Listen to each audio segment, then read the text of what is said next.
Miss Uni 啊？我係。Hello，Miss Uni，我真係揾咗你好耐啦。唔好意思，但係我而家開 live 喎，你方唔方便咧？開 live 啊？係啊。好啊，而家開啊。OK， 好啊。咁因為我頭先睇你個 WhatsApp 我唔知呢個真係咪點樣我見到蘇珊，跟住我頭先都講咗喺 live 有好多人而家睇緊所以我想要問下，我唔知呢個真係咪你哋有問題係咪點樣？我唔會幫僱主，我都唔會幫個姐姐，我係中間企喺中間。咁我頭先見到個姐姐同你傾係拍間 video， 係咪嗰啲姐姐啊？你講乜嘢話？頭先我見到你拍片啊嘛，個姐姐會俾翻你錢，等先啊，我睇下先啊。呢個就係 Susan 咯。我嗰啲係 Susan 㗎。係啊。哦。佢呃咗好多人錢啊 ，Miss Uni，你知唔知啊？哦好，咁可唔可以講俾我聽清楚啲？點解你工人可以偷你個錢咧？我係咪而家喺呢度講俾你聽啊？可以係咁樣講。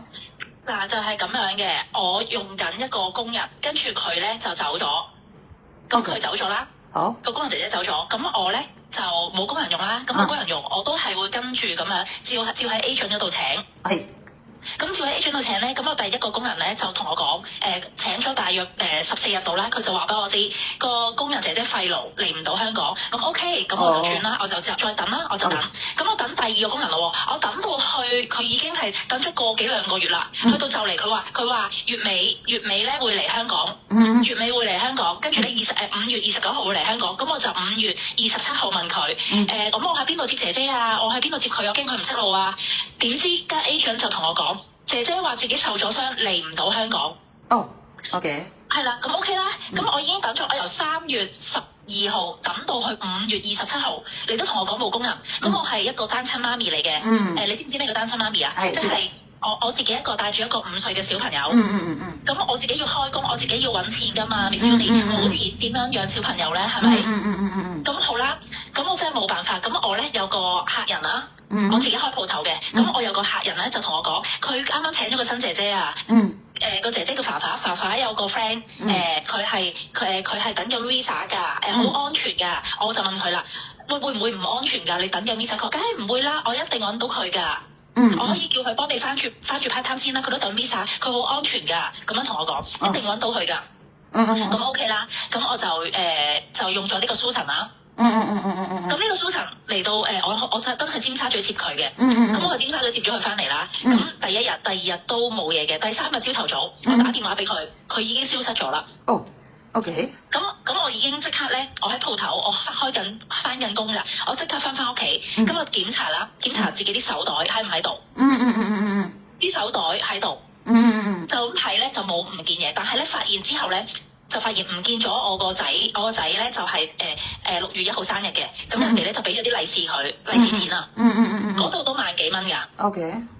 係啦，即係啲朋友啊、親戚啊俾咗啲利是佢，都攞萬幾蚊嘅。咁好啦，咁但係我唔係即日發覺㗎嚇，因為人哋俾咗啲利是，我冇即時拆，我又唔知道，我要逐個問翻你俾幾多錢，我唔知道。咁好啦，咁當日個 Susan 唔消失咗啦嘛，佢送咗我個仔翻學，跟住打俾佢已經冇人聽啦，咁我已經知道。有問題啦，咁我就即刻聯絡介紹呢個 Susan 俾我嗰個華華啦，跟住個華華就叫佢揾啦，點知個華華同我講佢揾唔到，但係佢咧就俾到一個旺角嘅 boarding house 我就即刻 call Uber 出去旺角嘅 boarding house，我 call Uber 出去旺角 boarding house，點知去到梗係揾唔到啦，冇啦，一陣間啲中文又話唔係呢度又唔係嗰度，咁我 call 咗 police 嘅，咁我揾咗 police，咁揾唔到啦，跟住我好唔開心啦，我喺條街度喊，點知個天可憐我啊，我喺彌敦道旺角彌敦道撞到佢拖住個男人咯。哦，OK。係啦，我即刻捉住佢話：喂，點解你唔見咗？跟住佢就即刻講：你唔好報警啊！你唔好報警，我哋我係我唔啱啊，對唔住啊！跟住我就係我唔啱啊，對唔住啊，乜，咁好啦，我就即係我可憐佢。跟住我話我唔係想去死啊！我話即係你點樣？原來佢係 overstay 嘅。高幾耐 ？overstay。咁好啦，佢就我唔好報警，佢話會佢就話佢冇偷我嘢，佢堅持自己冇偷我嘢。跟住咧，我就我梗係唔會信啦。跟住，但我未檢查到，我未得閒翻屋企慢慢檢查自己唔見咗啲乜嘢啊嘛。跟住佢就帶咗我去佢住同個男人住嗰個屋企，喺旺角山東街，我影咗相㗎啦。跟住咧，佢就叫個男人開門俾我哋，跟住咧就上去影咗佢相啦。跟住佢就同我講，佢話佢會俾翻錢我嘅，就係拍咗嗰段片，就係 Susan 拍咗嗰段片啦。我係冇講大話嘅。咁即係佢自己拍㗎嘛，佢話太太話唔見咗銀紙，之後個 WhatsApp 對話咧，佢仲好惡㗎，佢再話你請黑工啊，我 overstay 㗎，你請黑工啊，你都要坐監㗎，我最多咪翻印尼咯，我冇所謂啊，我咪翻印尼咯。咁好啦，佢就話每個星期俾1000蚊我，最後係冇俾過錢。OK。咁好啦，我真係因為呢件事我就好嬲啦。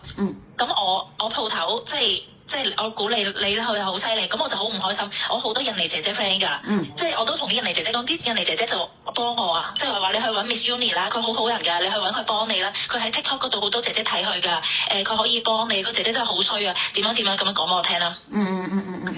跟住佢就話喺度揾叫我揾 Miss Uni，咁我去到我真係冇晒辦法啦，我就要揾 Miss Uni 嚟幫我咯。咁我就白鋪咗佢出嚟啦。我鋪咗呢個 Susan 出嚟之後咧，好多人 contact 我咯，好多人揾我話俾我有一個係我嘅客人嚟㗎，佢好有錢㗎，佢住喺元朗嘅葡萄園，我唔知你知唔知邊度啦，喺元朗嗰啲 house 嗰度嘅。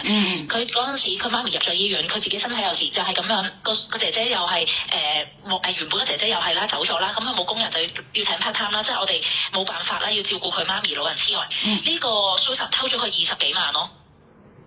OK。20幾萬喺香港其實都係一個好，即係而家都係一個好多嘅數目字啦。係。跟住即係偷咗20幾萬，偷咗啲金啦。啲金啊。OK。跟住偷咗嗰啲海味啊。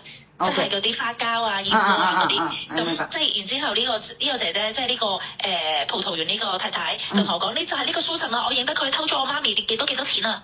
咁樣啦。OK，跟住咧？好啦，跟住仲有第二個就係又係呢個 Susan 啊，佢偷咗我同個女嗰啲零用錢啊，嗰度就8000幾蚊啊。OK。即係佢全部都係一樣嘅，係幫人哋清潔，我哋全部都係一樣嘅，佢做嘢清潔係 very good 㗎。跟住就係咁樣幫你整好晒間屋，你唔會覺得佢有啲乜嘢，佢幫你湊小朋友，跟住之後突然之間就唔見咗，跟其實就偷晒你啲嘢。OK。係啊，但係佢係 overstay 喺香港，佢偷咗好有錢嗰個太太20幾萬，到而家已經係第3年嘅事啦。其實佢喺香港係捉唔到佢咯，佢預咗人哋捉唔到佢咯。因為佢話還錢俾我嘅時候咧，我成日都揾佢噶嘛。跟住佢就同我講，佢話佢喺香港啲餐廳度做嘢，要做咗嘢先有錢。佢叫我，跟住之後佢成日揾佢嘛，佢唔還錢啦，1個星期又話未出糧，第2個星期又話未出糧。跟住又話入錢俾我，咁最後全部都冇啦，喺度推遲。就話我入錢俾你啦，你等一陣啦。佢老闆未出糧啊，乜黐筋未俾錢啊，點樣啊？跟住最後咧，佢就話你好麻煩啊。跟住話我好煩，成日揾佢，跟住就 block 咗我電話，我而家揾唔到佢啦。咁我而家真係冇辦法，佢實在太囂張啦。即係佢實在太衰啦。佢而家係擺明就係我偷你啲錢，咁又點啊？你有證據，佢話你有證據，你咪拉我咯。不過你都要坐監㗎。佢係咁樣執住我哋香港人，即係我哋係冇辦法，我哋都係好慘㗎。Miss Uni，你知唔知啊？即係我哋要湊小朋友，我哋要翻工，即係唔係去到最後我都唔使請個 part time 姐姐啦。即係我冇諗過啲印尼人係，即係佢得佢一個咁衰嘅，真係。佢一個啫，唔係印尼人，但係佢一個。係啦，即係你知唔知？我哋湊 BB，我哋真係冇辦法㗎嘛，我哋要翻工㗎嘛，你知唔知啊？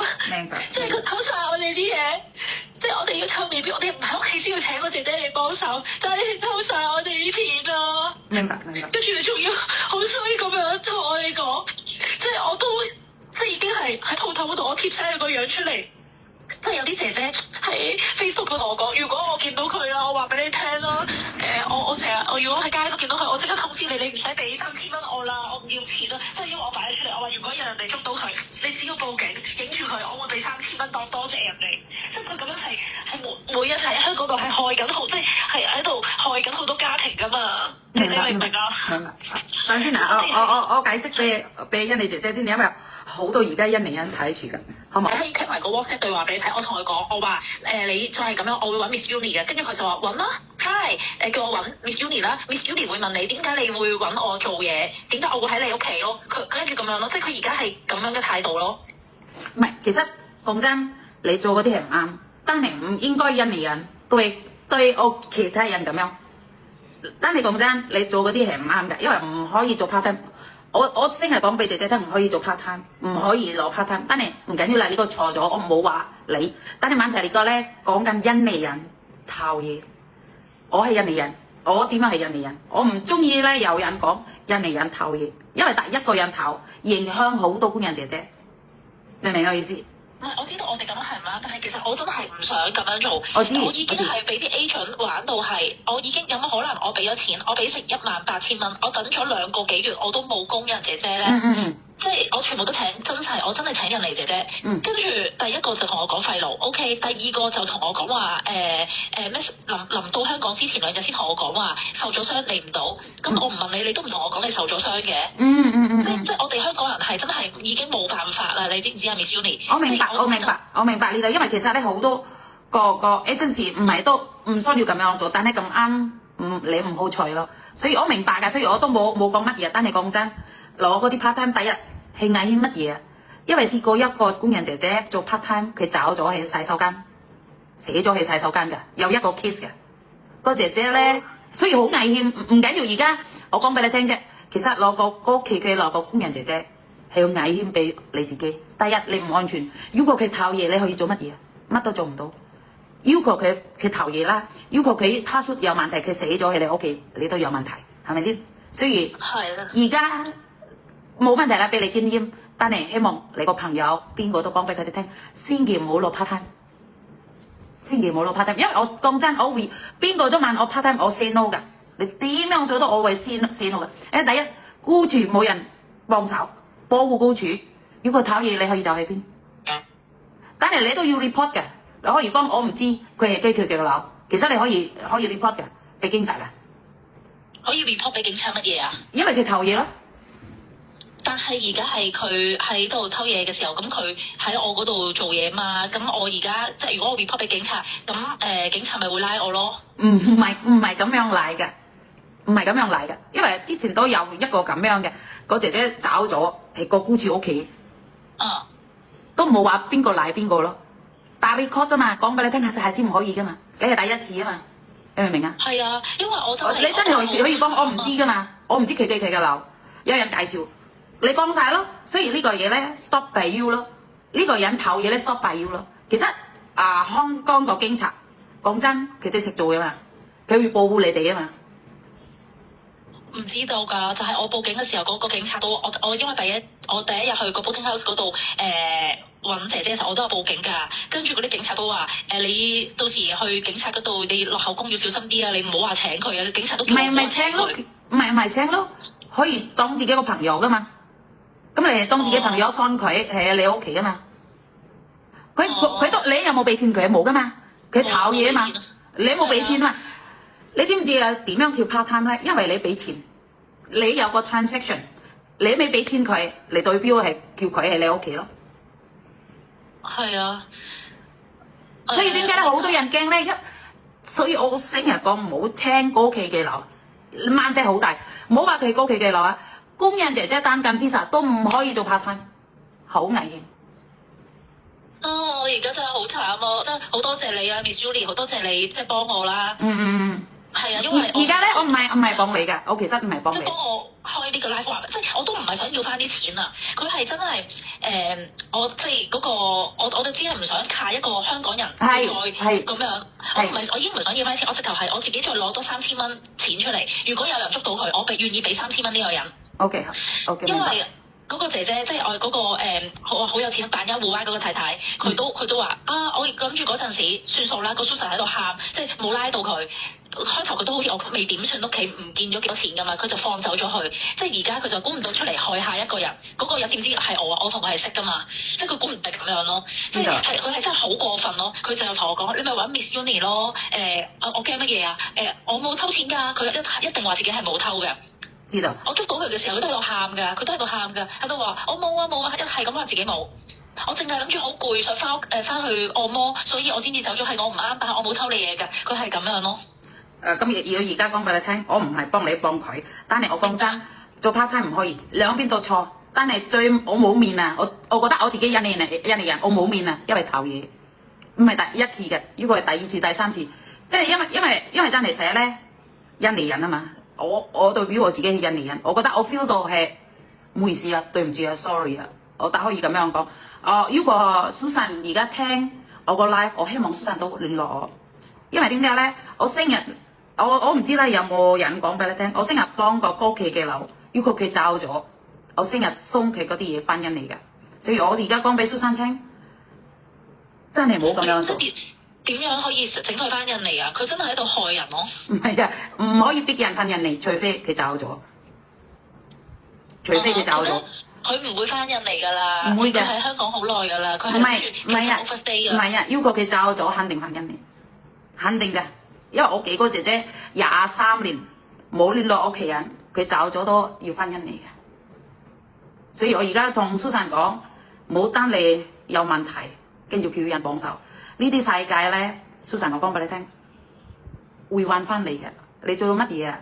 嗰啲嘢你會還翻嚟嘅。所以你而家喺香港好好地，好唔好啊？蘇珊你還我啦，蘇珊還我啦，同我傾好唔好啊？蘇珊係咁樣先啦，我試下揾蘇珊先，跟住我聯絡你好唔好啊？